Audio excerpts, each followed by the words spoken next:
अब देखो, Marvel fans को एवेंजर डूम्सडे एंड उसके बाद आने वाली एवेंजर सीक्रेट वॉर्स के बारे में तो सबको पता है एंड हर कोई एक्साइटेड भी है, और हो भी क्यों ना, क्योंकि रॉबर्ट डाउनी जूनियर खुद डॉक्टर डूम का कैरेक्टर प्ले करने वाले हैं, जिसके लिए फैंस के बीच मिक्स्ड रिएक्शन है। पर क्या आपको पता है डूम कितना पावरफुल है and Avenger doomsday and secret Wars की कहानी क्या होने वाली है? एंड इन लास्ट और सबसे इम्पोर्टेंट सवाल कि आखिर डूम को एक विलन बनने की जरूरत ही क्या पड़ी? इन सभी सवालों के जवाब आपको मिलेंगे इस वीडियो में, so keep watching. Let's start with first question कि आखिर डूम कितना पावरफुल है। एवेंजर्स सीक्रेट वॉर्स कॉमिक में एक ऐसा इवेंट एग्जिस्ट करता है जब थैनोस डूम की बनाई दुनिया बैटल ग्राउंड में सब खत्म करने निकल पड़ता है। तब डूम उसे रोकने के लिए खुद सामने आता है और थैनोस को वार्न करता है कि मैं तुमसे कई गुना ताकतवर हूँ और यहाँ का गॉड भी, सब मुझे गॉड डूम के नाम से जानते हैं। मैं तुम्हें अब भी एक और मौका देता हूँ, ये सब रोक दो, मैं तुम्हारी जान बख्श दूंगा और तुम्हें मैं अपनी सेना में शामिल कर लूंगा। ये सुनने के बाद थैनोस गुस्से से बोलता है कि जब मेरे पास इन्फिनिटी गॉन्टलेट था तब मैं भी गॉड हुआ करता था और मैं तुमसे कई गुना बेहतर गॉड था। ये सुनने के बाद डूम थैनोस से पूछता है कि क्या अब भी तुम्हारे पास इन्फिनिटी गॉन्टलेट है? थैनोस उसका जवाब देता है नहीं, पर मैं अभी भी थैनोस हूँ जो कि एक ग्रेट टाइटन है। इतना सुनते ही डूम थैनोस की गर्दन पकड़ के लिटरली थैनोस की हड्डी उसके शरीर से अलग कर देता है। अब बात करते हैं Avenger doomsday and secret Wars के कहानी की। डूम्सडे की बात करूं तो ये कहानी इनकर्जन ऑफ अर्थ पे फोकस करती है। मार्वल कॉमिक्स के अकॉर्डिंग इनकर्जन एक ऐसा इवेंट है जब दो अलग अलग यूनिवर्स के अर्थ आपस में टकराते हैं और दोनों ही अर्थ बुरी तरह से टूट के डिस्ट्रॉय हो जाते हैं। तो कॉमिक के इस इवेंट की तरह ही एवेंजर डूम्सडे में भी हमें इनकर्जन देखने को मिलेंगे। इसी के साथ हमें इस मूवी में डॉक्टर डूम को अपनी पावर्स को इंक्रीज करते हुए भी दिखाया जाएगा एंड लास्ट में सभी अर्थ इनकर्जन के चलते आपस में टकरा के डिस्ट्रॉय हो जाएंगे। तब डॉक्टर डूम अपनी पावर्स इंक्रीज होने के बाद मूवी के एंड में अपनी एक नई दुनिया क्रिएट करेगा जो कि अलग अलग यूनिवर्स के अर्थ के छोटे छोटे टुकड़ों से मिलके बनी होती है, जिसे वो आगे चल के बैटल ग्राउंड का नाम देगा। इस दुनिया में डॉक्टर डूम सबकी मेमोरी इरेज करके उन्हें ये रियलाइज कराता है कि डॉक्टर डूम ही उन्हीं का गॉड है और शुरू से वो लोग इसी दुनिया में रहते आए हैं।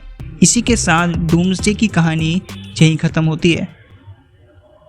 अब नेक्स्ट मूवी सीक्रेट वॉर्स में हमें देखने मिलेगा कि जब अर्थ 616 का इनकर्जन दूसरे अर्थ से होता है तब मिस्टर फैंटास्टिक अपनी लाइट क्राफ्ट स्पेसशिप में कुछ सुपर हीरोज के साथ बैठकर बस निकलते हैं, जिसके कारण बाकी लोगों की तरह इनकी मेमोरी इरेज नहीं हो पाती। और जब इन्हें पता लगता है कि डूम ने बैटल ग्राउंड नाम की अपनी एक दुनिया बनाई है और इनकर्जन होने के पीछे भी डूम का हाथ था। दरअसल कॉमिक्स में बियॉन्डर्स नाम का एक बवासीर एग्जिस्ट करता है जिन्होंने मल्टीवर्स को कुछ इस तरीके से बनाया है कि हर अर्थ एक दूसरे से बैलेंस बना के रखे। इस बैलेंस को बनाए रखने के लिए बियॉन्डर्स ने हर यूनिवर्स के अर्थ में एक मॉलिक्यूलर मैन के नाम के इंसान को रखा है जो कि एक टाइम बॉम्ब की तरह है। मॉलिक्यूलर मैन के अंदर इतनी एनर्जी एग्जिस्ट करती है कि अगर उन्हें मारा जाए तो वो पूरे अर्थ को ब्लास्ट कर सकते हैं। डॉक्टर डूम इसी बात का फायदा उठा के एक यूनिवर्स के अर्थ पे जाके मॉलिक्यूलर मैन को मार देता है, जिससे पूरा एक अर्थ ब्लास्ट हो जाता है। And here comes butterfly effect. एक अर्थ के डिस्ट्रॉय होने से पूरे मल्टीवर्स का बैलेंस हिल जाता है और अब एक के बाद एक इनकर्जन्स होने लगते हैं, जिसे रोकना एवेंजर जैसी टीम के बस में भी नहीं। अगर सीक्रेट वॉर्स एंड डूम्सडे के बीच में टाइम पीरियड देखा जाए तो इनकर्जन के बाद डूम ने पूरे 8 साल अपनी बैटल ग्राउंड नाम की इस दुनिया पर राज किया। सीक्रेट वॉर्स में जब मिस्टर फैंटास्टिक एंड बाकी सुपर हीरोज अपनी लाइट क्राफ्ट स्पेसशिप लेके 1 घंटे बाद वापस आते हैं तब उन्हें पता लगता है कि डूम ने अपना एक न्यू वर्ल्ड क्रिएट किया है और उसने सबकी मेमोरी इरेज करके सबको एक फेक रियलिटी में जीने पर मजबूर किया है कि वही सबका गॉड डूम है। मिस्टर फैंटास्टिक एंड बाकी अदर सुपर हीरोज एक प्लान बनाते हैं जिसमें अदर सुपर हीरो जैसे black panther, Thor and Spiderman ये डूम का ध्यान बटाते हैं और मिस्टर फैंटास्टिक डूम की पावर ऑफ सोर्स ढूंढता है जो कि एक मॉलिक्यूलर मैन में छुपी है। जब मॉलिक्यूलर मैन को सच का पता लगता है कि डूम एक नेक इंसान नहीं है तब after realization molecular man mister fantastic को अपनी सारी पावर दे देता है और मिस्टर फैंटास्टिक इस पावर का यूज करके फिर से मल्टीवर्स के हर एक टाइमलाइन को रिक्रिएट करता है। अब लास्ट क्वेश्चन की आखिर डूम को क्या ही जरूरत पड़ी इनकर्जन करवाने की और एक न्यू वर्ल्ड क्रिएट करने की। अब देखो, हर एक कहानी के पीछे एक मोटिव होता है। जैसे इन्फिनिटी वॉर्स में थैनोस का मोटिव यूनिवर्स की आधी पॉपुलेशन को इरेज करके नेचर बैलेंस बनाए रखना था, ठीक वैसे ही डूम के पास भी अपना एक मोटिव था।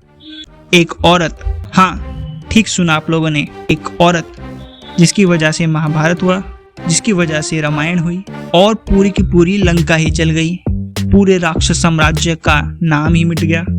हाँ, बस एक औरत। दरअसल डॉक्टर डूम और फैंटास्टिक फोर के मेंबर रीड रिचर्ड्स हर मामले में डूम से आगे है।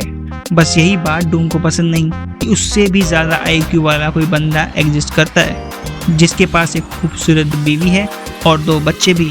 इस जेलसी की वजह से डूम अपनी ही एक दुनिया क्रिएट करता है जहां रीड की बीवी सुजैन डूम की वाइफ होती है और उसके दोनों बच्चे भी डूम के साथ ही रहते हैं।